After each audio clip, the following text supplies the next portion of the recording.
Today we are in the final sermon of a 4-week sermon series titled Getting Through It All. So if today's your first time, that's why we keep singing that song, Through It All, because we are focusing on getting through it all, and what it is determines on what you are going through.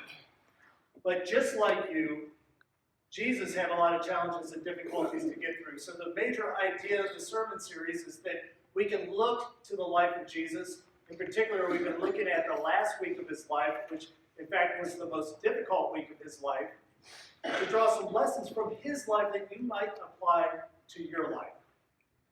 In the first week, we learned that Jesus engaged in preparation, and you know about this already, that if you are going to get through the most difficult things that life throws at you, it's best to be prepared.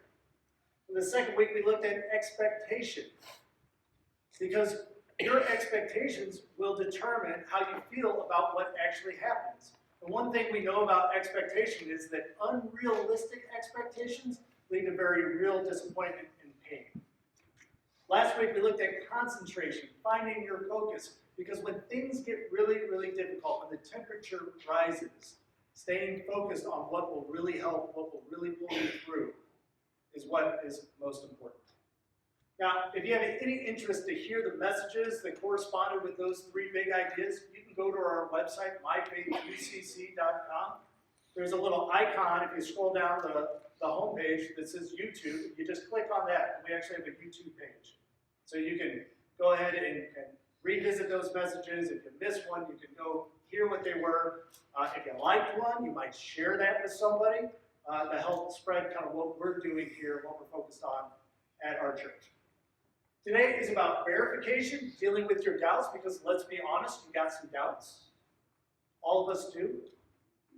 And I want to start talking about our doubts, start talking about verification by showing you this. This is a picture of my debit card, and I'm holding it up right after I got back from the nail salon. Of course, this is not my debit card, but mine looks like this, and this is not an endorsement for Chase. They don't pay me anything to do this. But I wanted to put this up because of this. You all seen that before? This little box? Anybody know what that is? Yeah. It's the chip, right? This is the new thing.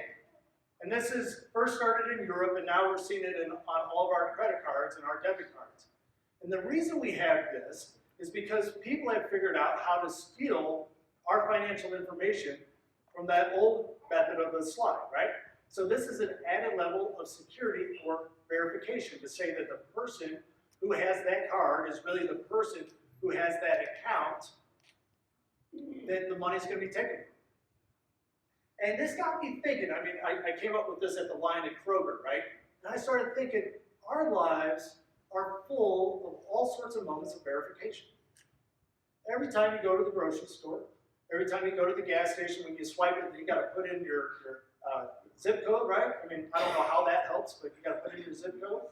Those are levels of verification. Our lives are full of all sorts of moments of verification.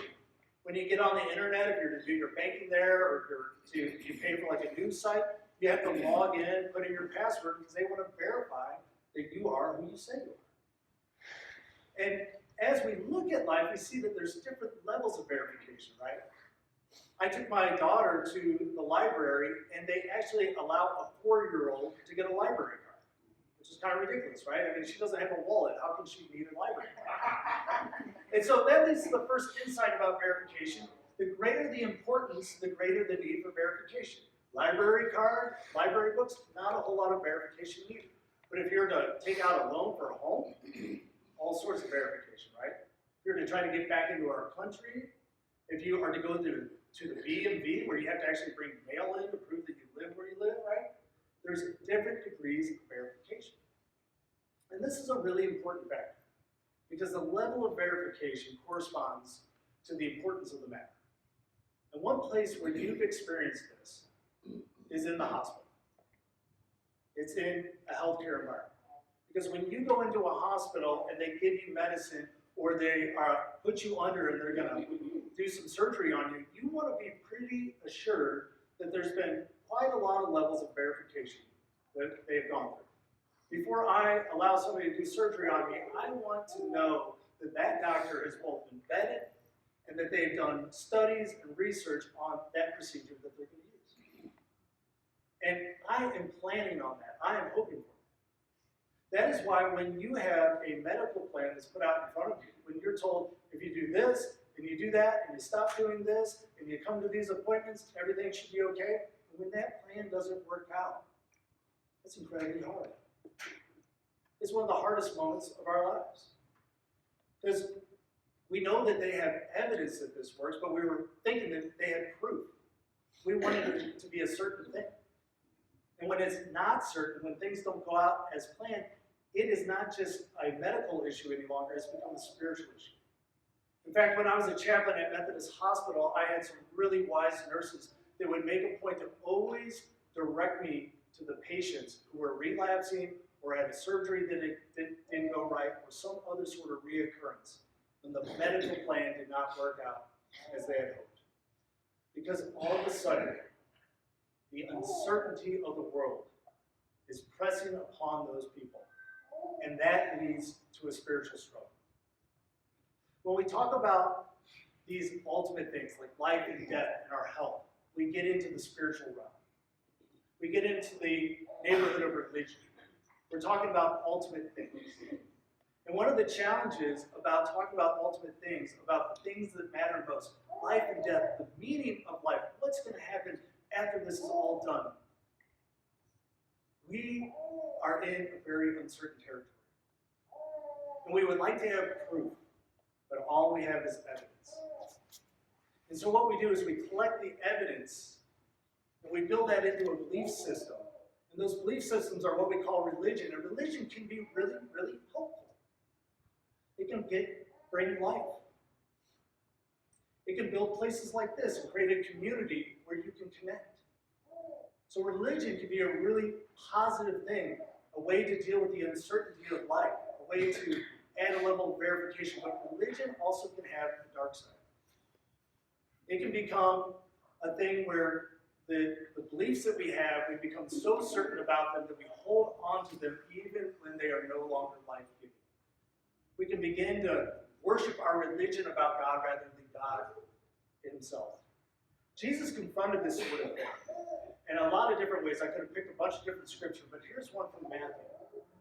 He's talking about the Pharisees here. He says, these people, the Pharisees, these people who have a religion that has become very, very rigid, rule-oriented, you got to do it this way or you're out sort of religion.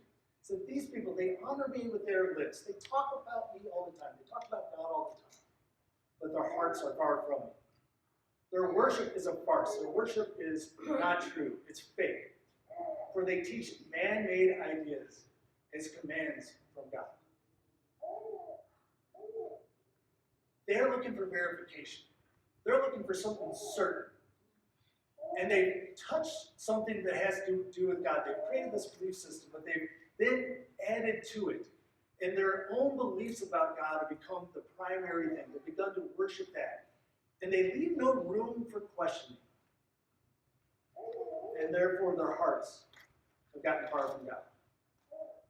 The Pharisees of Jesus' day, Jesus' greatest opponents, the greatest opponents and competitors to the truth of the gospel, they had a very defined, very certain, very verified way of viewing the world.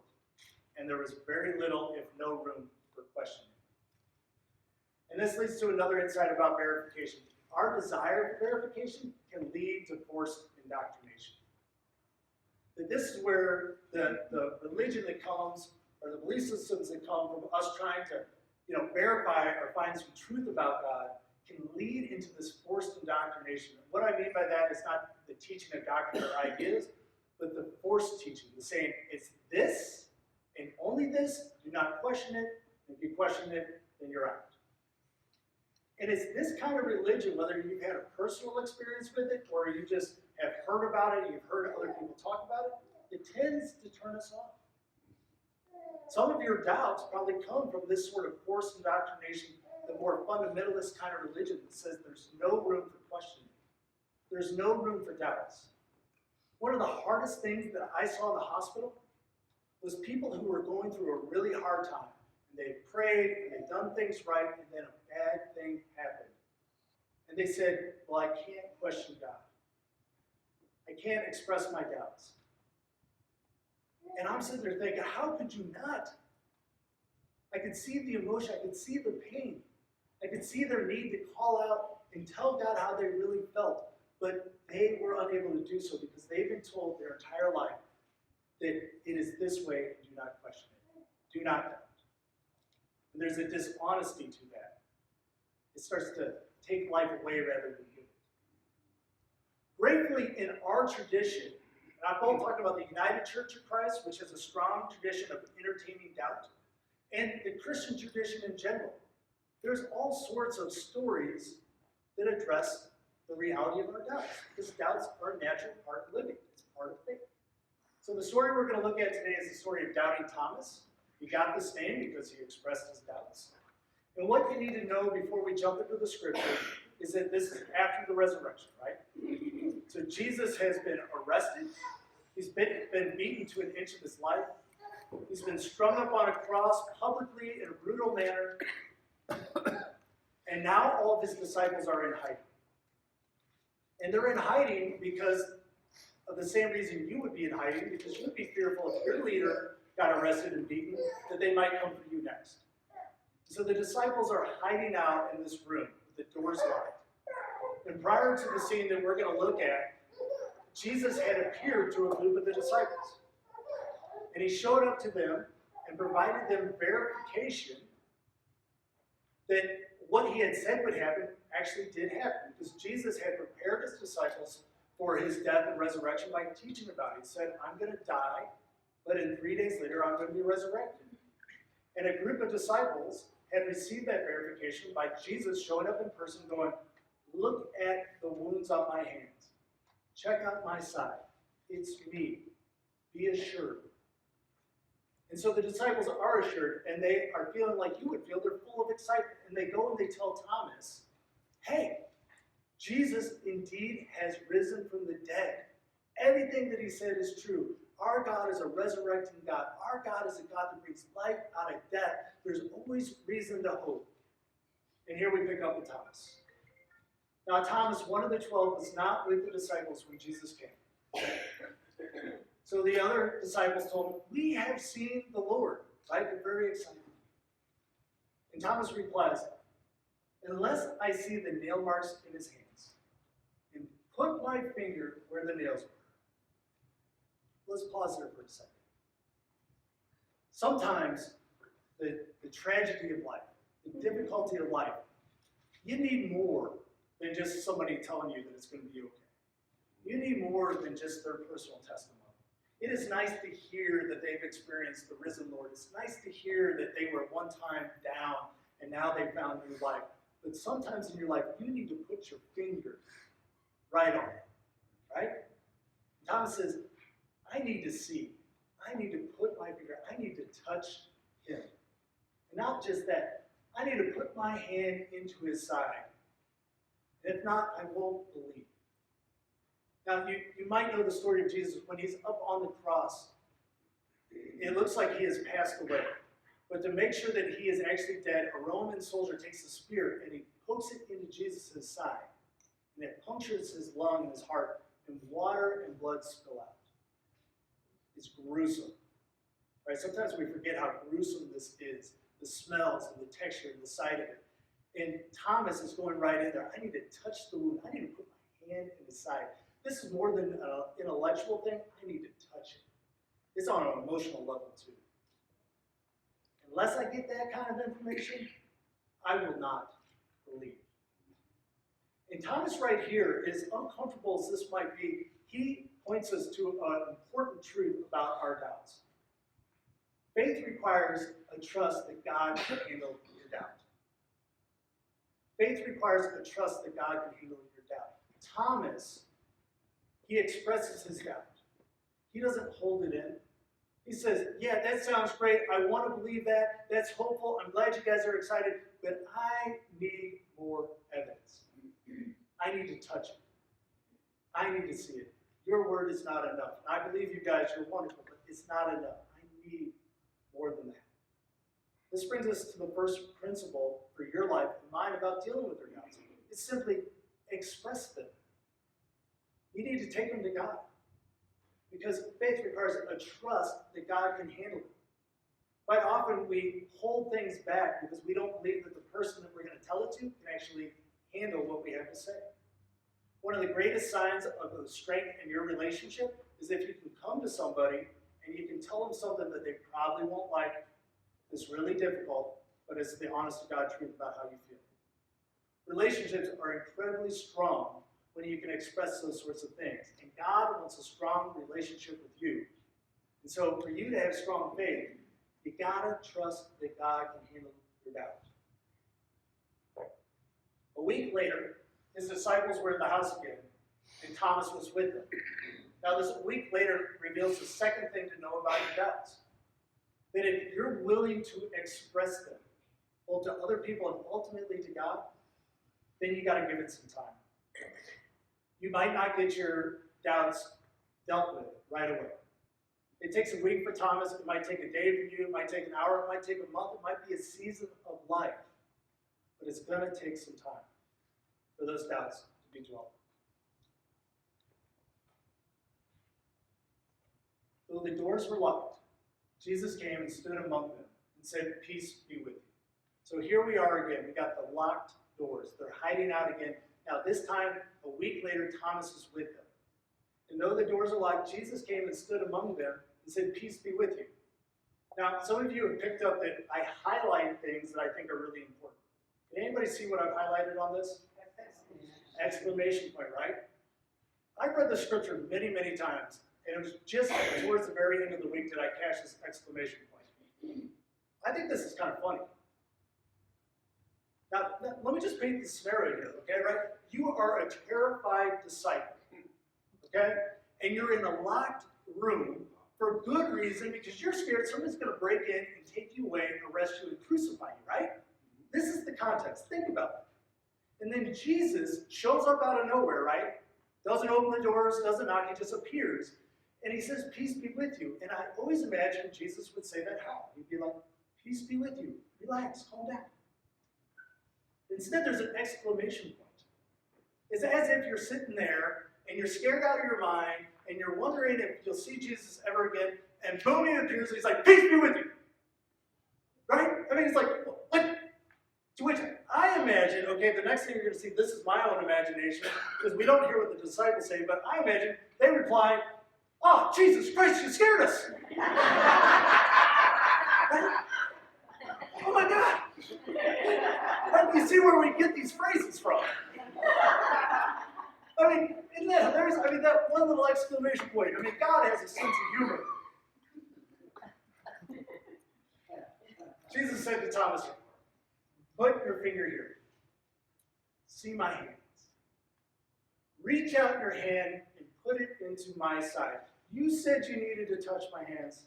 You said you needed to put your hand in my side. Reach out. This is the third thing to know about your doubts. If you want to deal with your doubts, you got to express them. You got to trust that God can handle your doubts. Secondly, you got to be willing to wait a little bit of time. Because God will address them, but you got to give God the time. And then third, you got to reach out. This is often the thing that people fail to do.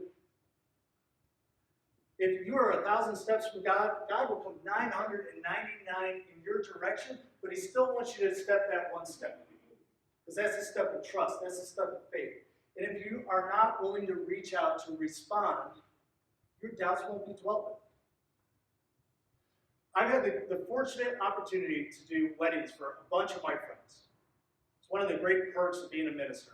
And so they fly me out and pay for my hotel rooms and that sort of thing. And I get to be there on a special day and do their weddings. And then after the wedding, I'm hanging out, enjoying the reception, probably as you would, having a glass of wine or a beer or something like that, right?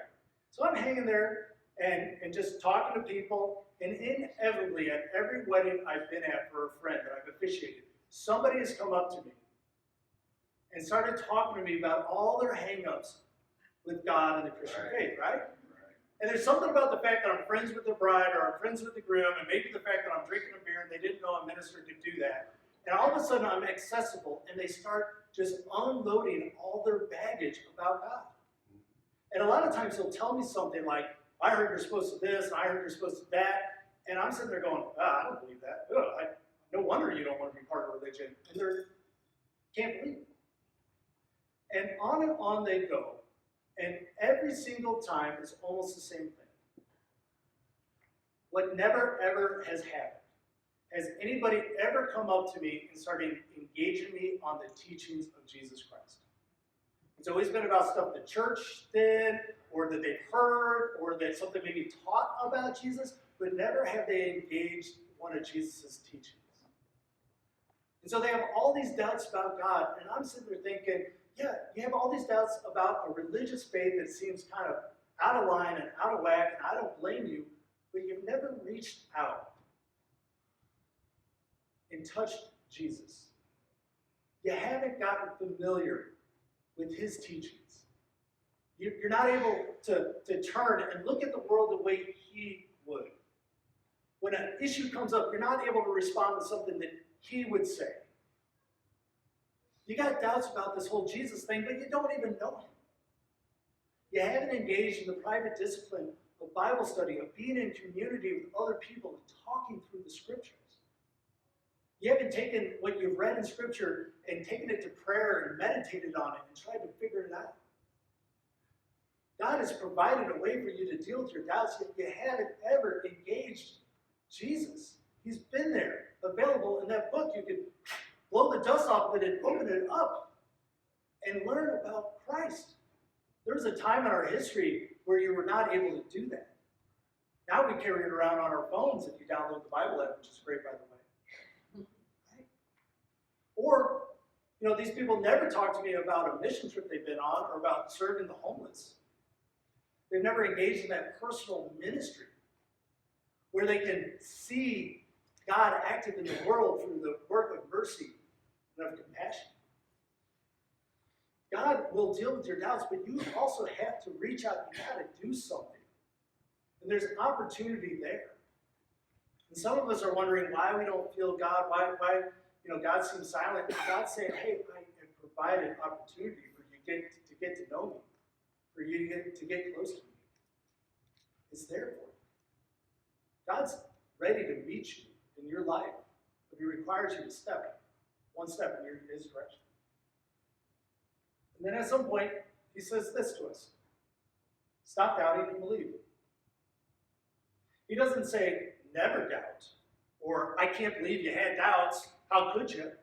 He says, at some point, you got to stop doubting and just believe. All we have is evidence of God's reality in your life and in my life. We don't have proof. We don't get that. We have testimony of other people. We have evidence in our life. At some point, the belief factor comes in. And it's not that we believe without any thought or without any scrutiny, without any questions. In fact, it is because of our questions and our scrutiny that we have rock solid belief. But at some point, you just got to make a choice to stop doubting. You've dealt with it. You've done something with it. You've expressed it. And you believe. Thomas replies, my Lord, my God. It's kind of a happy ending here. Right? I have doubts. I need to see you. I need to touch. I need to put my finger here, my hand here. Jesus shows up, scares the crap out of everybody, and then he gets the evidence that he needed. And all of a sudden, Thomas finally is able to let go of his doubts, to trust God with them, and then believe. Which leads us to another observation about our doubts.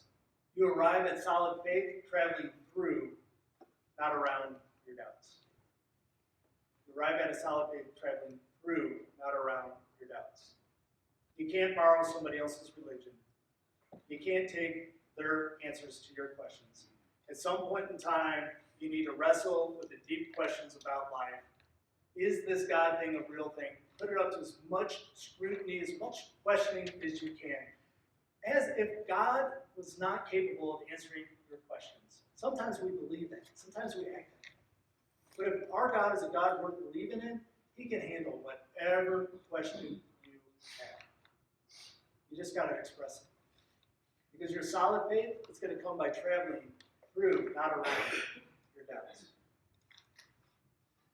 John finishes it off and says, Jesus told him, because you have seen me, you have believed.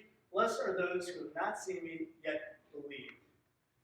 Jesus performed many other signs in the presence of his disciples, which are not recorded in this book. This is how the story ends in the Gospel of John.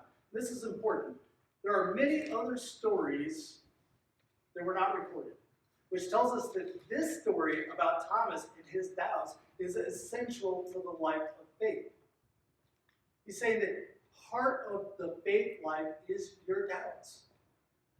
And we included the story about our brother Thomas, despite the embarrassment to him, so that you all can know that this is part of it, so that you are not afraid of it, so that it doesn't become a hindrance to your belief. But these are written, these stories, that you may continue to believe that Jesus is the Messiah, the Son of God, and that by believing in him, you will have life by the power of his name. That last little section, have life, that's what this is about.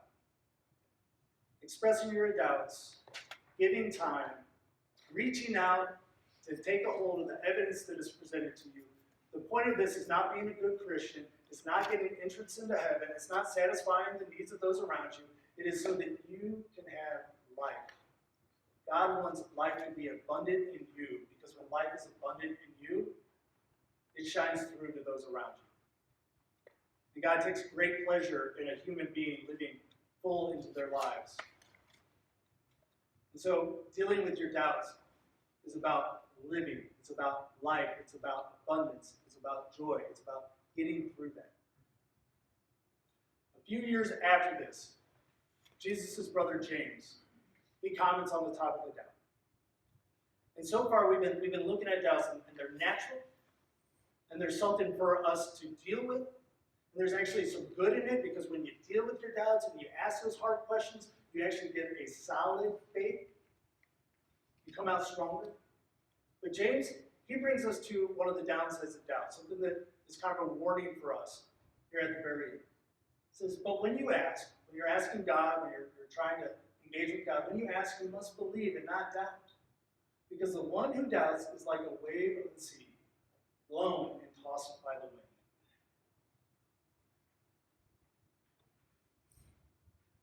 The one who doubts is like a wave of the sea, blown and tossed by the wind.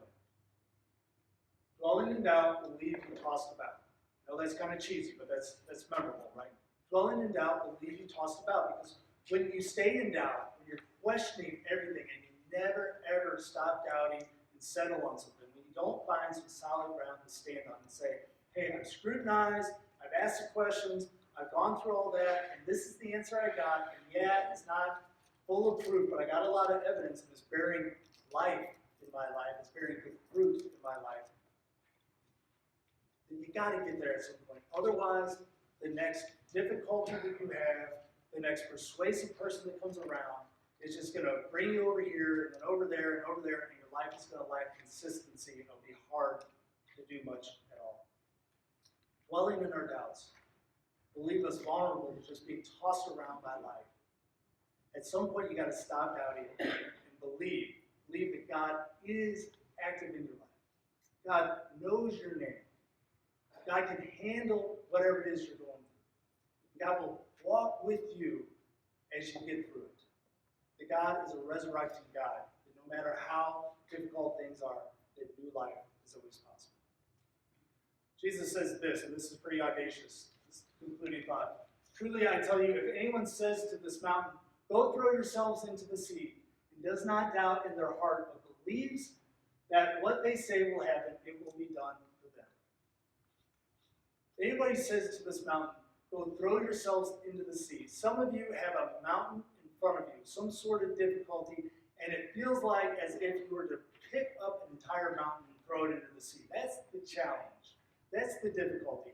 In other words, it's undoable. There's no way you can get through it. And Jesus says that if you will trust God and not doubt, that God can even remove mountains.